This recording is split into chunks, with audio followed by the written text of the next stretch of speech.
Aujourd'hui, l'accumulation des armes constitue beaucoup plus une menace qu'une protection pour l'avenir de l'humanité. Beaucoup plus une menace qu'une protection.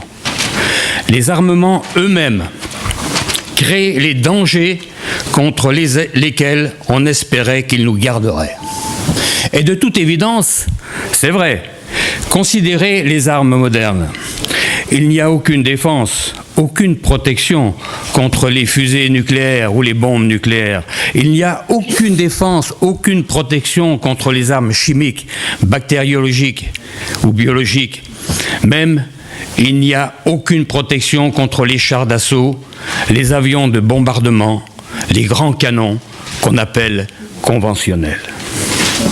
Les armements ne défendent pas les nations qui les maintiennent, ils créent au contraire les dangers contre lesquels on avait pensé qu'ils nous garderaient.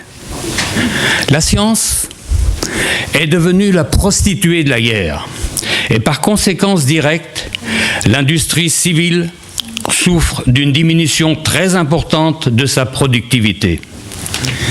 Les industries civiles, japonaises et allemandes, ont fait des avancées très largement supérieures aux industries civiles de l'Angleterre, de la France et des États-Unis après la Deuxième Guerre mondiale, parce que ces deux pays ont été interdits d'entreprendre des armées nationales importantes après leur défaite militaire de 1945. De ce fait, les budgets consacrés aux armées ont été attribués à leur industrie civile et celles-ci se sont développées beaucoup plus que celles des autres nations. Les armements sont la cause primordiale de l'inflation mondiale qui affecte des désordres économiques dans toutes les nations du monde. Chaque économiste, et le premier d'entre eux, Adam Smith, déjà à la fin du XVIIIe siècle, avait défini l'inflation par ces paroles. Trop d'argent à la place de trop peu de biens.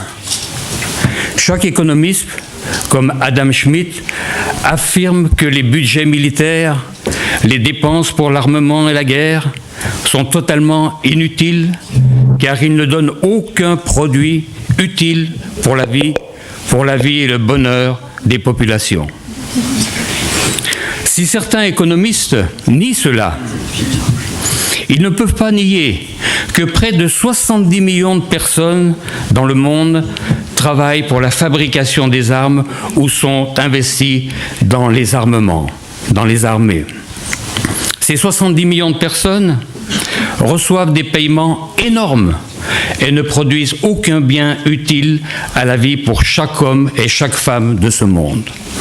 Aucun bien utile que l'on peut consommer, tant sur le plan alimentaire ou industriel. Mais ces 70 millions de personnes consomment. Et de ce fait, la production manque par rapport aux besoins de consommation de l'ensemble de la population. Et ces sommes colossales d'argent pour les armements, en l'an 2012, c'était 1620 milliards de dollars qui étaient dépensés. Consacrés aux dépenses militaires, ces dépenses créent l'inflation. Mais les armements ne sont pas seulement la cause de l'inflation.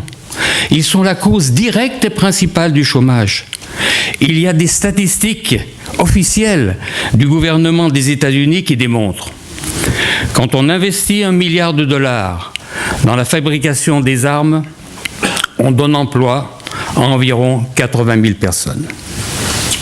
Quand on investit ce même $1 milliard dans l'industrie civile, on donne emploi à plus de 100 000 personnes. Faites le calcul. Chaque $1 milliard investi dans l'armement chasse 20 000 personnes de leur emploi. Chaque $1 milliard investi dans l'armement crée 20 000 chômeurs.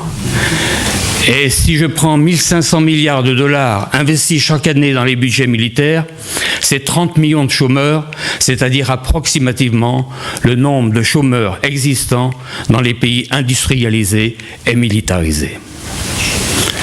Les budgets militaires sont une grande contribution à l'empoisonnement de notre atmosphère et de notre environnement. Il gaspille un tonnage formidable de pétrole, de produits de pétrole, de ressources naturelles qu'on ne pourra jamais plus remplacer.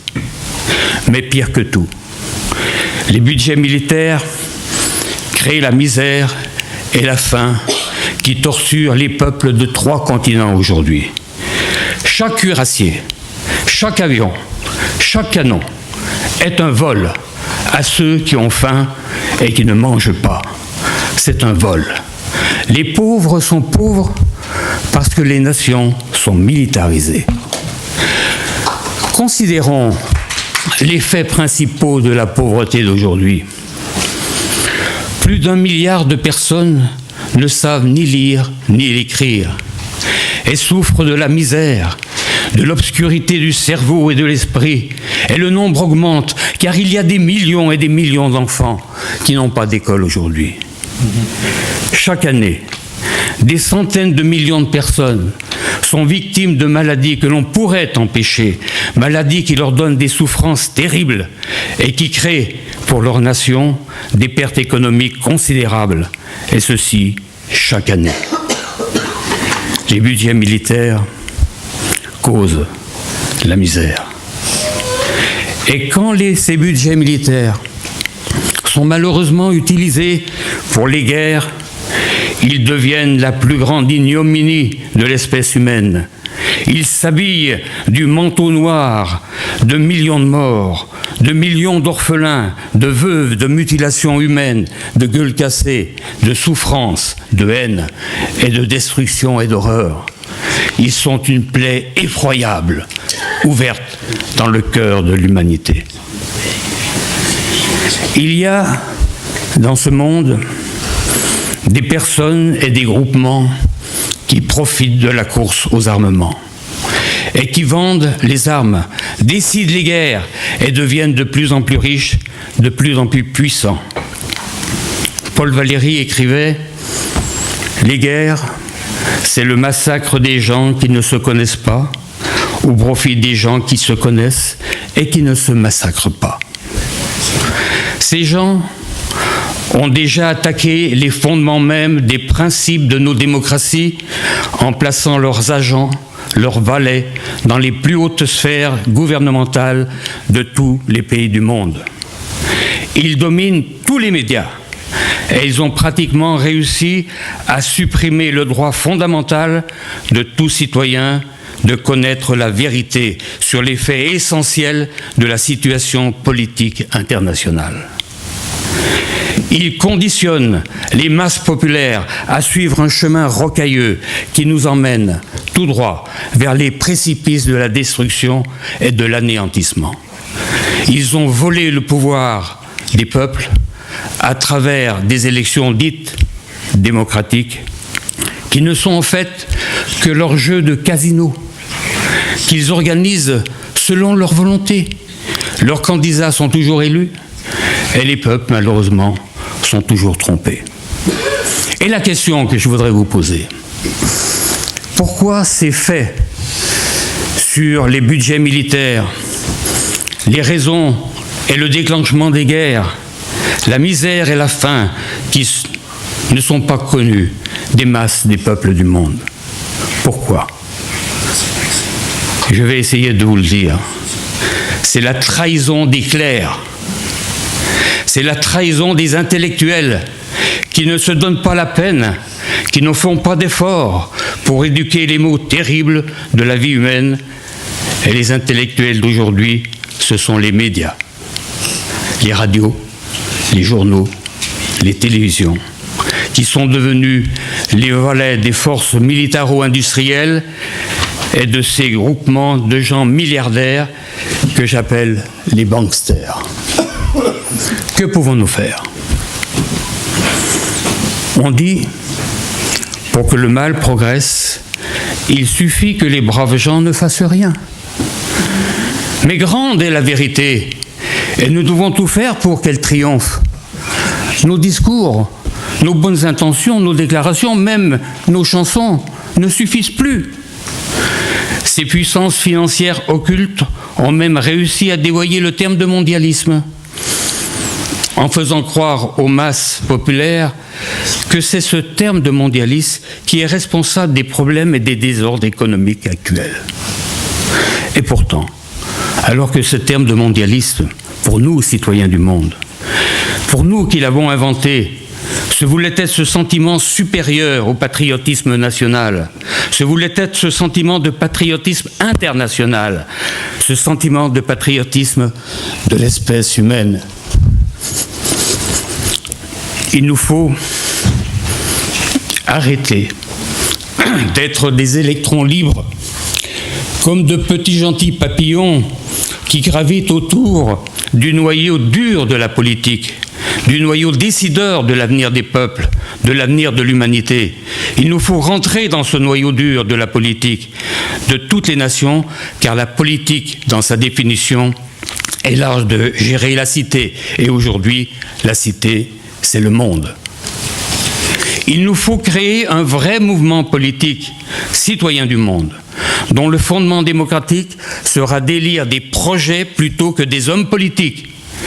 Il y a tant d'intelligence et de raison dans la tête et la matière grise de chaque citoyen, de la plus grande majorité des citoyens. Et moi qui ai soigné 6 ou 7 000 personnes, je le sais, en discutant avec mes patients, combien il y avait des idées merveilleuses qui pouvaient être exprimées et se réaliser. Mais toujours ces idées étaient enfermées dans des tiroirs parce que, messieurs les élus, voulaient rester à leur place. Depuis des siècles, ces hommes entraînent les populations vers les chemins de la guerre, de la destruction, de la misère et de l'anéantissement. Et ceci simplement pour servir leurs intérêts. Ils sont 1% de la population mondiale. Élire des projets plutôt que des hommes politiques serait la base, le fondement de ce nouveau mouvement politique des citoyens du monde. Mes chers amis, il nous faut faire comprendre aux masses populaires que le patriotisme national ne suffit plus. Il faut inciter un autre sentiment, une autre passion, le patriotisme international, le patriotisme de l'espèce humaine. Il nous faut faire comprendre aux masses populaires que nous avons un monde et que nous aurons un monde ou aucun.